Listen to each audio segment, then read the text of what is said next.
What is up, Earth's mightiest subscribers? It's Ernie, Blerd without fear. Welcome back to the channel. So today, we're going to be doing something a little different. I told you all the new things were coming. I was going to do different stuff. I was going to start tackling other comics. I normally wouldn't talk about comics. I usually read in the privacy of my own home and don't talk to anybody about other than people at the comic shop or my own, close friends. However, today, I'm going to do something different. I read a comic a couple of months ago, actually maybe closer to 3 months ago, but I kind of finished it and I wanted to talk about it. I want to talk about one of Image Comics' best kept secrets, and that is the comic Die by Kieron Gillen and Stephanie Hans. And in this video, I'm going to talk to you about a few reasons, maybe a bunch of reasons, why you should be reading Die. First, let's hit that intro. Word to wise, grass only greener when it's fertilized.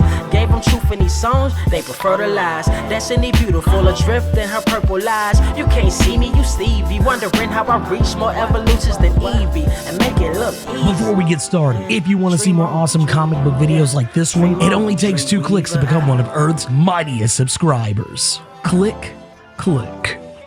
Die, Volume 1, Fantasy Heartbreaker by Kieron Gillen and Stephanie Hans. This book, this book is essentially, it's almost like a spiritual sequel to the 1985 Dungeons & Dragons cartoon. Basically, this story kicks off in the United Kingdom in 1991 at Solomon's place, as he and the gang are celebrating a double 16th birthday party for himself and his bestie Dominic, our main character. Now, Saul, as his friends call him, also invites over his ex-girlfriend Isobel, Matt, the one black kid, and Chuck, the pervy bad boy, while Dominic brings his little sister Angela.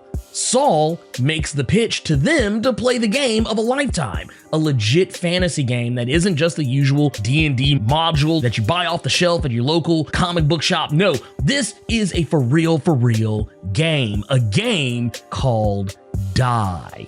Now, this is Die more in the sense of, dice, but not necessarily in the term for murder, though I do want to go ahead and stress that it's also kind of got a double meaning, and I don't want to get into it here. Honestly, that's going to be something I don't want to spoil for anybody in this one, because like I said, we're doing these videos, we're not spoiling anything in these videos. Or rather, there will be some spoilers, mostly like spoiler light, whatever. Anyways, this is a game that Saul claims to have crafted himself, and he presents each of them with a specific die to represent their characters. They come up with their concepts in no less than 2 hours. They vanish off the face of the earth. And 2 years later, they're found in the middle of the road, lost, scared, looking like they've seen a ghost, and with Angela missing her right arm and Saul missing entirely. Now you fast forward 25 years later, and at 40 years old, Dominic and the rest of the gang have yet to utter a word about what happened. Since they left Die, they were put under a Geas spell, so they can't talk about what happened at all. Something crazy has happened, and it was so traumatizing that, they just can't they don't want to go back to it. They don't want to revisit it. This world changed them and maybe in some cases, maybe it has changed them for the better, but in a lot of cases, it scarred them. Even Saul's mother, who till this day is still grieving over the loss of her son, and no matter how much she asked the question, please, can you tell me what happened to my son? Dominic can't tell her. And on Dominic's 40th birthday, while hanging with Angela at a bar, he receives a package. It's not dated or marked with a return address or anything like that. And inside is the D20 that Saul used in Die, arguably with his blood on it and everything. This galvanizes the gang to get back together and figure out what happened. Now, to be brutally honest, they're not wanting to go back into the world of Die. They're just curious as to what happened to Saul. What could this mean? Is he still alive? Is he still out there somewhere? That's really all they're trying to figure out. But no sooner than they open the box containing the D20 together, they are taken back to the realm of Die, and they are back as their old characters from when they played the first time. And now they must stop the Grand Master to get back home. There's only one problem. Saul is the Grand Master. Now, kind of going into that, it's like, okay, all right, that's cool and all, but what about the characters? What are the characters like? Well, you have a few characters that are your kind of your principal characters I think are very interesting to talk about. Kind of one of those areas where I do kind of want to spoil a little bit. So if you don't want to know any more about what's going on here, I'll put a little timestamp right here in the video, or maybe in the description or something you can skip ahead. But that said, your characters, let's start off with Chuck, who plays the Fool. He carries the D6. He literally thrives on doing idiotic, harebrained shit. The dumber the feat, the more likely he is to succeed at it. All he has to do is maintain a devil-may-care attitude. The only catch is, this sort of luck only really applies to him, no one else. He's crass, he's problematic, and he's a whole-ass murder hobo. He's the type of guy to kill an important NPC who you need to talk to finish a quest while you're talking to them to try and finish the quest. Consider him the Leroy Jenkins of the group. He's an opportunist in all things, even the real world. He used his experience being trapped in Die as a teenager to write books that are popular enough that it landed him a movie adaptation deal. He has a family, kids, maybe an estranged wife, but he's in no hurry to get back. His life, by his own admission, is nothing compared to what he has in Die. Then you switch over to Isobel, who plays the Godbinder. She carries the D12. Her ability allows her to make pacts with the gods of the world of Die. Now, that being said, some gods are gods, some are demons. And Isobel kind of breaks this down to like, what is the difference between a terrorist and a freedom fighter? That's kind of how gods work in the world of Die. They're kind of two sides of the same coin, just depends on what perspective you come from. Either way, she gets to unleash incredible power and gets tons of divine and infernal favors from them. For a price. She always owes them something, and like any good plumber will tell you, it can cost you a little, it could cost you a lot, but it will cost you. But it works both ways. Sometimes they owe her a favor too. She can channel gods to fight her battles for her, heal grievous wounds, and even undo powerful magics and curses. She's also kind of a bitch. A pragmatic bitch, but a bitch nonetheless. She was that way even before they were trapped in the game originally, at least at first. She was even kind of slick homophobic. She's a French girl who used to date Saul before they got trapped in Die. She's billed as being overly aggressive about everything, though now that she's older, she seems to have calmed down significantly and is a much more relatable human being. She's also unique in that she was not really into RPGs when they originally played, so of any of the characters or any of the players in this game, she's the least experienced when it comes to this type of thing. She's also hinted at as having some really deep hidden self-confidence issues. Now we switch over to Angela, who plays the Neo. She carries the D10. The Neo is a type of warrior who has made a fairy pact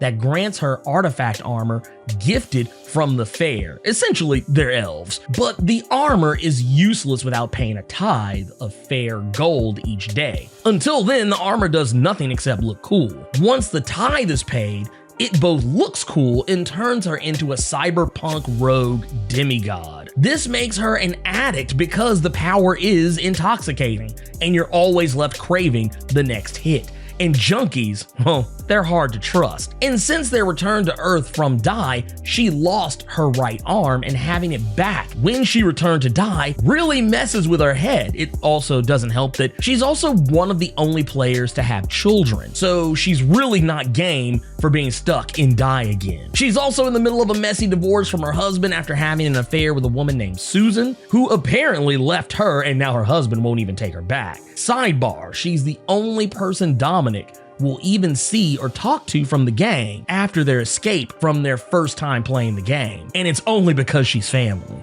Moving on along over to Matt. Matt plays the Grief Knight. He carries the D8. Matt's power is weird in the sense that he's a reverse berserker. Now, where berserkers become more powerful the angrier they get, Matt becomes more powerful the sadder he becomes. It activates his ebon blade, turning it into a powerful, intelligent, and sentient weapon. One capable of cutting down even the most powerful foes, and is oddly one of the spiciest blades in existence. It constantly berates Matt and tries to hurt his feelings to maintain its power. He's dealt with depression ever since his mother passed away when he was a teenager, and it seems the reason why he's the Grief Knight. Honestly, Matt also has family back home just like Angela does. He has a wife and a daughter, people who he's desperate to get back to ASAP. He's also described as being the one black kid in the Midlands metal crowd, and honestly, I can relate to that. He's a guy who is probably the most relatable of the group, at least to me, because not just because he is the one black character who kind of grew up in a similar situation to myself. However, I just find him interesting in the sense that he probably one of the most pragmatic characters short of Isobel. He's very much a character of logic, and even though, yes, sometimes his emotions do get the better of him and he does have this battle with depression, I also kind of feel like a lot of times he makes a lot of sense. Now we come to Dominic, the dictator, and he carries the D4. Now, Dominic is the leader of the group, being the most experienced with RPGs and was Saul's closest friend before things went tits up. Dominic is also unique in this story for being the only character whose name and gender changes. You see, in the real world, Dominic is Dominic. In Die, he becomes Ash.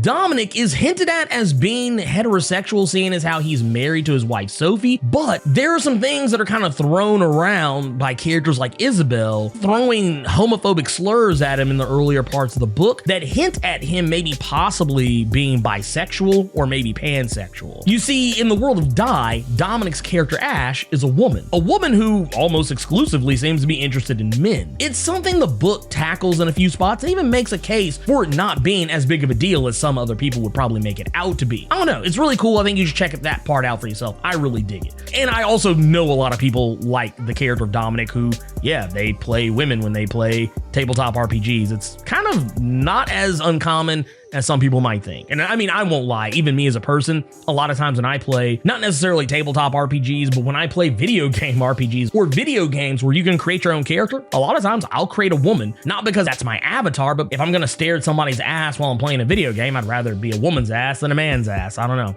I'm weird that way. But anyways, as Ash, Dominic has the ability to manipulate other people's emotions to get what she wants, simply by using her words. She often uses it to turn bad situations favorable, and despite Matt's protests, she also uses it to make him sad so he can wield his power. Now, there is one final character I haven't talked about, and that is Saul, who is the Grand Master. Now, that wasn't his class originally when he came into the game. This is something that kind of changed since the others escaped from the realm of Die. He carries the D20. Saul is literally the dungeon master of the game, and since the others returned from the game back to Earth, Saul was left behind. In the years since the others returned, he's escaped the dungeons of the original Grand Master, increasing his power enough to destroy the villain, taking his D20 and increased his own power with it, and now has taken his place as the ruler of Die. He can change the rules of the game at his discretion, bend the laws of physics and nature within the realm of the game as he sees fit, and he is basically both omnipresent and omniscient in the realm of Die. Like, his power can even change the powers of the other characters. He's basically Dr. Manhattan, D&D style. Saul is the character we spend the least amount of time with, but we learn so much about him from Ash and the others. He's obsessive, a narcissist. He's kind of a hackneyed dungeon master, and he typically inserts the things that he loves into his games as references he demands that you get. Things like Lord of the Rings, Star Wars, etc. We also learn that he's a bit of a railroader, basically a DM who gives the players very little choice in what happens next. Basically, Saul is my least favorite type of DM, if you couldn't figure that out. This story takes off in a lot of really interesting different places. It's very much, I mean, as you read each issue, I feel like each issue gives you an opportunity to kind of focus on each of the other main characters. Like, each character kind of has an opportunity to kind of show off what they can do, whether it's Chuck, Isobel, Angela, Matt, or Ash. As each issue goes through, you see so much more of what they're able to accomplish, and I'm gonna tell you right now, you will not see the ending of the first volume coming. I mean, at least I did, and I thought it was very amazing. The twist at the very end was just like, oh my god. I was like, yes, I am now ready to get to issue 6, and I've already started it and got on to issue 10 and all that good stuff, and it is fantastic. I highly recommend this comic. I'm going to go and tell you right now, if you are a fan of tabletop role-playing games, even if you're not a fan of tabletop role-playing games, even if you're a guy or girl or non-binary person who just generally likes a good story, or you just like fantasy elements, you like to see something with a little bit of a meta plot, whatever your persuasion is when it comes to the things you enjoy, I think that you could find a lot to like here. This is one of those books that immediately grabbed me because and I'm gonna go ahead and show some age here. Being a guy who's been playing tabletop games since I was 17 years old, I am 37 years old. So that ought to tell you how long I've been playing tabletop role-playing games. I mean, you even look behind me. I have all of this. This isn't comics. These are board games and board game expansions. All this stuff all the way going back behind me. So I am serious as a heart attack when it comes to my tabletop gaming. Some of you have noticed in the past, you've probably seen the board game table I have here on the side. I use it for role-playing games as well. I've been playing everything from Dungeons and Dragons to Shadow the Demon Lord to Cthulhu Tech to Vampire the Masquerade and all the other World of Darkness and White Wolf games, or I guess as some people say, OWAD, all the way up to NWAD. So I mean, it's a thing for me. I love tabletop role-playing games. I don't get to play as many as I used to, so this comic was just amazing to me. I was like, oh my god. Some of you may remember the old Dungeons and Dragons cartoon from the mid 80s. I think it was like roughly 1985, where the kids get sucked into the world of Dungeons and Dragons. That's basically what this comic is. It's more of a what if these kids got out of the world of Dungeons and Dragons, whatever game they're playing, and what is their life like now, and what happens if they have to go back.